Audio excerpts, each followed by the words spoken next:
सास का छोटा कमरा। न जाने कब हम बड़ा मकान लेंगे। यहाँ इस घर में ना तो सामान रख पा रहे, ना ही कुछ सजा पा रहे। सही कह रही हैं जीजी आप। आपको पता है मेरी सहेलियों ने बड़ा सा मकान लिया है, वो भी शास्त्री नगर वाले एरिया में। अरे अलग से स्टोर रूम, 3 बाथरूम और ऊपर 2-2 छत भी है। बोलो। वही तो बात है ना, जब मैं इस घर में शादी करके आई थी तब तो सिर्फ हम 4 ही लोग थे, लेकिन उसके बाद रेवा हुई, उसके बाद तुम्हारी शादी हुई, घर में लोग बढ़ते गए, लेकिन मकान तो उतना का उतना ही। हाँ, अब तो मेरा मुन्ना भी आ गया है। उसका ही कितना सामान रखना होता है, उसके कपड़े, खिलौने, उसका झूला और भी बहुत कुछ। अरे मैंने तो कितनी बार कुंदन से कहा है कि नया घर देख लो, वो मेरी कोई बात सुनते ही नहीं कभी। मैंने भी कितनी बार कहा नीरज से, वो भी मेरी कहाँ सुनते हैं। बस दुकान से घर, घर से दुकान, यही जिंदगी इन दोनों भाइयों की है। ऊपर से अगर कोई मेहमान आ जाता है तो और दिक्कत, कहाँ सुलाए, कहाँ उसका सामान रखे। जीजी, मैं क्या कहती हूँ कि हमें ना माँ जी से बात करनी चाहिए। दोनों बेटे माँ जी की बात कभी नहीं टालते। अरे हाँ, ये बात तुमने सही कही आरती। दोनों बेटे हमारी बात को अनसुना भी कर सकते हैं, लेकिन अगर माँ जी उनसे कहेंगी ना तो वो मना नहीं करेंगे। वैसे भी माँ जी को तो यहाँ रहे या बड़े मकान में उन्हें कोई खास फर्क नहीं पड़ता, लेकिन हमें तो अब नए मकान की बहुत ज़रूरत है। वो सब तो ठीक है छोटी, लेकिन माँ जी से कहेंगे क्या? वो हमारी बात क्यों मानने लगी? जी, उन्हें मनाना नहीं, दिखाना पड़ेगा कि हमें इस घर में कितनी दिक्कत है, जिससे वो खुद अपने बेटों से बात करे। हाँ, हम ऐसे दिखाएंगे कि यहाँ उनकी पुती रेवा और मुन्ने रोनित के लिए भी जगह नहीं है। और वैसे भी ना माँ जी बहुत बोली है, वो मान ही जाएंगी। हाँ, सही कहा जीजी। हमें बस उनकी आंखों के सामने ये जताना है कि यहाँ हमें इस घर में बहुत दिक्कत है। यामिनी और आरती को अब किसी भी हालत में नया मकान चाहिए था। अब इसके लिए उन्होंने देविका के सामने ये जताना शुरू कर दिया कि उन्हें इस घर में बहुत तकलीफ हो रही है। आरती, जरा सुनना तो। हाँ जीजी, बोलिए ना, क्या हुआ? आप बहुत परेशान लग रही हैं। अरे आज के दिन रेवा को तेरे कमरे में पढ़ाई करने देना प्लीज। क्यों जीजी, क्या हुआ? अरे कुछ नहीं, हमारे कमरे में शोर बहुत हो रहा है, रेवा पढ़ ही नहीं पा रही, इसलिए कह रही हूँ आज के दिन रेवा को तेरे कमरे में पढ़ाई करने देना। जीजी, रेवा तो मेरी बेटी जैसी है, लेकिन मेरे कमरे में रोनित बार बार रोता है, कभी सोता है कभी बैठता है। इससे रेवा ना वहाँ पढ़ाई नहीं कर पाएगी।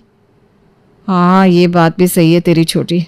मुन्ना भी तो अभी छोटा है ना, उसके लिए भी तो जगह चाहिए होती है।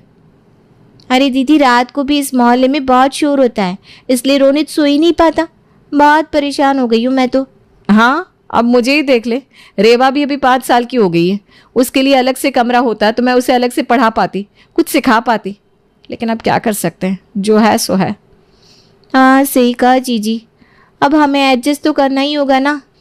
चल कोई बात नहीं, मैं रेवा को अपने कमरे में ही शोर में ही पढ़ाई करवा देती हूँ, अब जैसे भी मार्क्स आए उसके। यामिनी और आरती का ये प्लान इस तरह चलता रहा कुछ दिनों तक। वो हर बात में देविका को ये समझा रही थी कि इस घर में उन्हें कितनी दिक्कत है। जीजी, आपकी अलमारी में थोड़ी सी जगह होगी? क्यों, क्या हुआ? क्या बताऊं जीजी आपको, मेरी मम्मी ने रोनित के लिए कुछ सामान भेजा है, लेकिन मेरा कमरा तो इतना छोटा है, आप जानती है ना, थोड़ी सी भी जगह नहीं है मेरे कमरे में सामान रखने के लिए। हाँ, ये बात भी सही है, लेकिन सच कहूँ जगह मेरे कमरे में भी नहीं है। फिर भी एक काम करती हूँ, रेवा का कुछ सामान हटाकर थोड़ी सी जगह बना लेती हूँ। आपका बहुत बहुत शुक्रिया जीजी, अगर मेरा कमरा बड़ा होता तो मैं आपको कभी नहीं कहती। आरती, मेरे कमरे में भी जगह है, तुम मुन्ने का सामान वहीं रख दो, रेवा का सामान वहीं रहने दो। यामिनी। जी माँ जी, थैंक यू। वो क्या है ना, बच्चे बड़े हो रहे हैं, उनका सामान भी बढ़ता जा रहा है, इसलिए आपको तकलीफ देनी पड़ रही है बस। अरे नहीं, तकलीफ किस बात की, मैं भी समझ रही हूँ कि अब हमें बड़े मकान की ज़रूरत है। वही तो माँ जी, लेकिन कुंदन और नीरज से कैसे कहे कि हमें कितनी तकलीफ हो रही है इस घर में, हमें तो एडजस्ट करना ही होगा ना।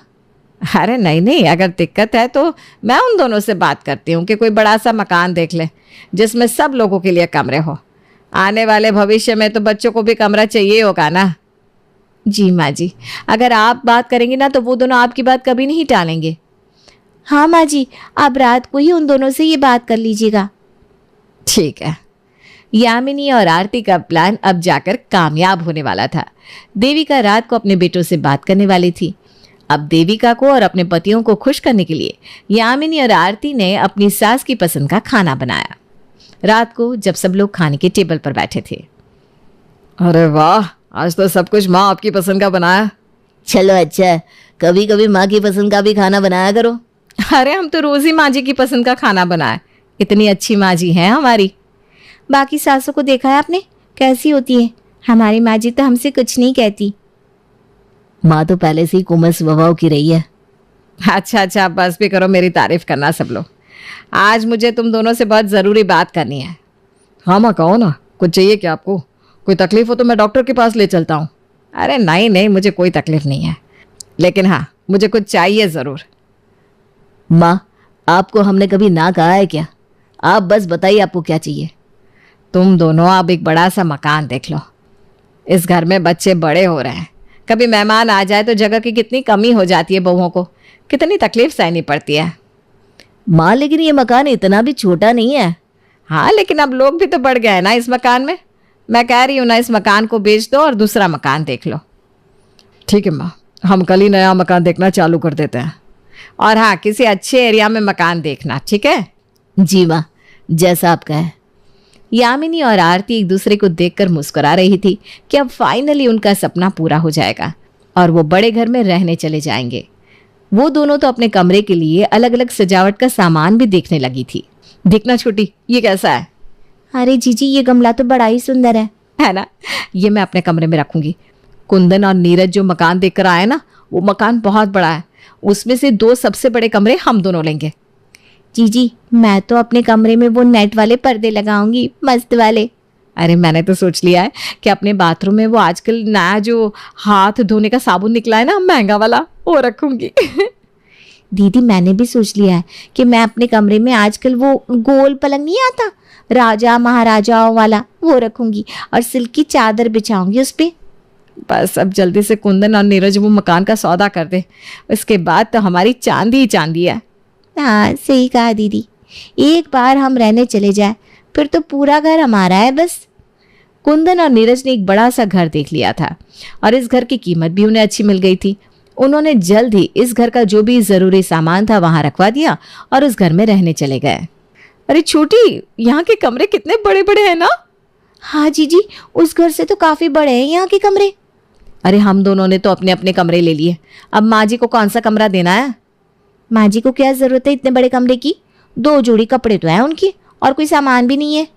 हाँ, इन 2 कमरों में से बड़ा एक और कमरा है, वो हम बच्चों को दे देते हैं, और एक जो ऊपर का साइड वाला कमरा है ना, वो मेहमानों के लिए रख देते हैं। जी, मैं क्या कह रही थी, एक जो छोटा कमरा नहीं है वो माँ जी को दे देते हैं। हाँ, वैसे इस घर का छोटा कमरा भी उस घर के कमरे से तो बड़ा ही है उनके लिए। वही तो जीजी, ये कमरा भी उस घर के कमरे से तो बड़ा ही है उनके लिए, हम उन्हें ये कमरा दे देते। हाँ, यहाँ पुरानी अलमारी आ जाएगी और कुछ खास करने की जरूरत भी नहीं पड़ेगी। माँ जी को क्या फर्क पड़ता है नए पर्दे है या नहीं, या सजावट है या नहीं? अरे उनके लिए तो ये छोटा कमरा भी बहुत है। कोई बात नहीं बहू, मेरे लिए तो ये बहुत है कमरा। तुम दोनों तो खुश हो ना? अब इस घर में आकर यहाँ तो बहुत जगह है घर में सबके लिए। हाँ माँ जी, जगह तो बहुत है, लेकिन नया घर है और पुराना सामान रखना अजीब सा लग रहा है, इसलिए हम सोच रहे थे कि कुछ सामान आपके कमरे में रख देते। अच्छा, लेकिन मेरा कमरा तो पहले से ही छोटा है, वहाँ सामान रखना सही रहेगा क्या? अरे माँ जी, आपकी एक अलमारी तो है, बस उसके अलावा आपके पास और कुछ है भी नहीं। हाँ माँ जी, हम दोनों के पास कुछ सामान है, वो हम यहाँ रख देते हैं। ठीक है, तुम दोनों को जैसे समझ में आए वैसा करो। देविका का स्वभाव काफ़ी कोमल था। वो ज़्यादा कुछ भी अपनी बहुओं को कहती भी नहीं थी। छोटा कमरा मिलने के बाद भी दोनों, यामिनी और आरती ने अपना सामान यहाँ रखा हुआ था, लेकिन उसके बाद भी देविका ने उनसे एक शब्द भी नहीं कहा। अरे छोटी, ये गमला मंगवा तो लिया है, लेकिन अब मुझे पसंद नहीं आ रहा। तो अब जीजी, इतना महंगा गमला फेंक भी तो नहीं सकते। हाँ, इतना महंगा ले लिया और कितना भारी भी है, कहाँ रखूँ? इसे फेंकना भी नहीं है और मेरे कमरे में रखना भी नहीं है।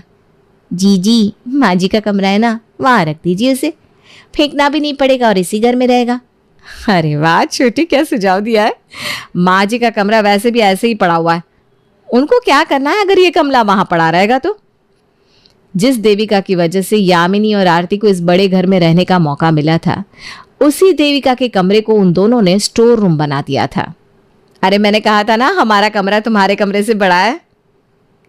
हाँ, मुझे तो विश्वास ही नहीं हो रहा था, लेकिन इस घर को देखने के बाद सच में इस घर के कमरे तो काफी बड़े बड़े हैं। उस घर के मुकाबले तुम्हारा ये घर काफी बड़ा और सुंदर भी है। अरे हमने अपने पतियों को पहले ही कह दिया था कि हम ऐसे वैसे घर में नहीं रहने वाले, हमें चाहिए तो बड़ा सा घर ही चाहिए। नहीं तो क्या, देखो ये बाथरूम कितना बड़ा है, इसमें सब कुछ नया रखवाया है। तुम्हारे पति तो काफी बात मानते हैं। एक हमारे पति हैं जिन्हें हमेशा ही खर्चे की पड़ी रहती है। अरे अब हर किसी की किस्मत है और क्या। वैसे उस घर में हमें उतनी दिक्कत नहीं थी, लेकिन हमने एक बार कहा और हमारे पति मान गए। कहा कि नहीं, हमारी पत्नियों को, हमारे बच्चों को कोई तकलीफ नहीं होनी चाहिए। अरे यामिनी, तुम तो कह रही थी कि तुमने महंगा वाला वो बड़ा सा गमला लिया है, वो तो कहीं दिखाई नहीं दे रहा। अब हाँ, लिया है ना जीजी ने, वो ना माँ जी के कमरे में रखा है। अच्छा, अपनी सास का कमरा भी तुम दोनों ने खूब सजाया है। अरे नहीं नहीं, वो तो बड़ा सा गमला बहुत भारी था और मुझे ना खास पसंद नहीं आ रहा था, तो मैंने माँ जी के कमरे में रख दिया। आओ ना, तुम दोनों को दिखाते, वो गमला माँ जी के कमरे में ही पड़ा है। आरती और यामिनी अपनी दोनों सहेलियों को लेकर देविका के कमरे में आती है, जिस कमरे को उन्होंने सामान से भर रखा था। अरे माँ जी, यहाँ मैंने वो बड़ा सा गमला रखा था, कहाँ गया? हाँ बहू, मैंने वो उसे थोड़ा साइड में कर दिया है। वो रहा, देख, मुझे बाथरूम जाने में ना तकलीफ हो रही थी, और भी तो कितना सामान है ना यहाँ, इसलिए। अरे माँ जी, आपको पता भी है कितना महंगा गमला है ये? आपको क्या जरूरत थी इस गमले को हाथ लगाने की? अगर टूट फूट जाता तो? और आपके कमरे में सामान है तो क्या हुआ? आपको कमरे में काम ही क्या है? कितना महंगा गमला है ये, आपने इसे इधर साइड में रख दिया? बहू, ये बीच में पड़ा था तो मुझे बार बार लग रहा था, इसलिए बस मैंने। माँ जी, फिर आपको देखकर चलना चाहिए। तुम्हारी हिम्मत कैसे हुई मेरी माँ से ऐसे बात करने की? वो तो मैं बस। ये क्या हाल बना रखा है तुम दोनों ने माँ के कमरे का? तुम दोनों ने अपने लिए बड़े बड़े कमरे ले लिए और माँ को इतना छोटा वाला कमरा दे दिया। उसके बाद भी तुम दोनों ने उनके कमरे को स्टोर रूम बना रखा है। ना माँ के कमरे में अच्छी लाइट्स है, ना पर्दे, ना ही कोई सजावट। तुम दोनों को ये घर माँ की वजह से मिला है। हम दोनों तो मनाही कर रहे थे इस घर के लिए। माँ ने कहा कि ये घर तुम दोनों को पसंद आएगा, इसलिए उनके कहने पर तुम दोनों के लिए ये खरीदा हमने। हम दोनों दुकान में बिजी क्या हो गए? तुम दोनों ने माँ को ये छोटा कमरा देकर उनके साथ ये सलूक किया। कह रही थी हमारे पति हमारी सुनते हैं। अच्छा यामिनी, आरती, हम चलते हैं। अब हम अभी खाली कर देते हैं कमरा। हाँ, अच्छे से सजा भी दे दे। अभी के अभी खाली करो ये कमरा और अच्छे से सजाओ, नहीं तो तुम दोनों को तुम्हारे बड़े बड़े कमरे भी खाली करने पड़ेंगे, समझी? अरे कुंदन, गुस्सा छोड़ दे बेटा, मैं ठीक हूँ यहाँ, मुझे कोई दिक्कत नहीं है। तुम चुप करो माँ, इन दोनों से कुछ कहती नहीं ना, इसलिए ये तुम्हारा गलत फायदा उठाती है। माँ जी, आप बैठिए ना, हम दोनों ये कमरा अच्छे से सजा देते हैं। जल्दी। वैसे किसी ने सही कहा है, कुछ लोगों को बात बातों से नहीं लातों से समझ में आती है ना? आपका क्या कहना है इस बारे में? मम्मी जी, मेरी अलमारी क्यों नहीं साफ की? और तो और, आज मैंने आपको मेरे लिए खीर पूरी बनाने को कहा था ना, वो भी नहीं बनाया आपने। अब मुझे माफ कर दे बहू, दरअसल ना वो आंख लग गई थी, गोलियां खाई थी ना, उसकी वजह से। मुझे कुछ नहीं पता, चलिए जाकर मेरे लिए खाना बनाइए, तब तक मैं अपना फेवरेट टीवी शो देखती हूँ। ये है सोनम और इसकी सास निर्मला। निर्मला जो कि एकदम सीधी सादी होती है, जुबान पर हमेशा गुलकंद और मन में सबके लिए भरपूर प्यार, स्वभाव से काफी भोली। वहीं उसकी बहू सोनम जो पूरी की पूरी टेढ़ी होती है। वो ससुराल में हर किसी को अपनी उंगलियों पर नचाती है, फिर चाहे वो उसका पति ऋषि हो, ससुर जी गोपीनाथ या फिर बेचारी सासू माँ निर्मला देवी। लेकिन इस कहानी में ऐसा क्या हुआ जिसके कारण बदल गया सब कुछ? आइए देखते हैं। ये लो सोनम बहू, तुम्हारा खाना। वाह मम्मी जी, आपके हाथ से बने खाने की खुशबू ही इतनी अच्छी आ रही है तो फिर इसका स्वाद तो माइंड ब्लोइंग होगा ही। सोनम खाना खाने लगती है। तभी वहां पर गोपीनाथ और ऋषि आ जाते हैं। ये सब क्या हो रहा है सोनम? मम्मी की सुबह से तबीयत इतनी खराब है, उसके बावजूद भी तुम उनसे काम करा रही हो। प्रिय पतिदेव, लाउड स्पीकर की तरह चीखना चिल्लाना मुझे भी आता है। आवाज नीचे करके बात करो। और ये मेरी मम्मी जी है, इनसे मैं कैसे पेश आऊं, कैसे इनसे कितना काम कराऊं, ये सब it's none of your business, okay? और अगर आइंदा से इस बारे में बात की तो पेन के साथ तैयार रहना, तलाक के कागज 1 मिनट में रेडी कर दूंगी मैं। ना जाने किस दिशा में भटक गया था मेरा दिमाग, जो मैंने इस लड़की की शादी अपने बेचारे बेटे के साथ करा दी। आओ पापा जी, अभी अफसोस जता कि क्या फायदा, जब चिड़िया चुग गई खेत, है ना? अच्छा पापा जी, वो ब्रिजवा से मिष्ठान भंडार से आप और ऋषि दोनों जाकर मेरे लिए जलेबियां और कुल्फी ले आएंगे प्लीज। और अगर नहीं किया ना मेरा काम तो आपको पता ही है कि ये सोनम क्या चीज है। लाता हूँ मैडम। इस तरह सोनम अपने ससुराल में सभी पर अपना हुक्म चलाती रहती और बेचारे सास ससुर और पति इस ढीठ और टेढ़ी बहू का अत्याचार सहते रहते। मम्मी जी, आज मेरी फ्रेंड्स आ रही हैं घर पर। अच्छा सा कॉन्टिनेंटल खाना बनाना, पूरे घर को ताजमहल की तरह चमका देना, और हाँ, पर्दे भी धो ही डालिए, बड़ी धूल सी हो गई है इन पर। ठीक है बहू, और कुछ? ना ना, इतनी भी पापी नहीं हूँ मैं मम्मी जी, जो एक 50-60 साल की बूढ़ी जान को इतना सारा बोझ वाला काम दे दूं एक साथ। जो काम दिया है ना वही निपटा दीजिए प्लीज, ओके? बेचारी भोली निर्मला घर का सारा काम करती, उसकी तबीयत साथ ना दे फिर भी वो काम करती। सोनम की सहेलियां जब घर पर आती है तब भी सोनम अपने ससुराल वालों से काम ही करवाती है। हाय सोनम, कैसी है तू? हेलो सोनम, शादी की बात तो तेरे चेहरे पर बहुत ही ग्लो आ गया है। लगता है तुझे सास के ताने और पति की बकबक नहीं सुनने मिलती है ना? सही कह रही हूँ ना मैं? एकदम करेक्ट मेरी जान। अरे ससुराल के मामले में तो मैं फुल टू फुल लकी हूँ। इस घर में बस जरा सी धमकी दे दो इन लोगों को सारे के सारे चुपचाप काम पे लग जाते हैं। और तो और मेरी सास भीगी बिल्ली की तरह मेरी हर बात मानती है। क्या सच में?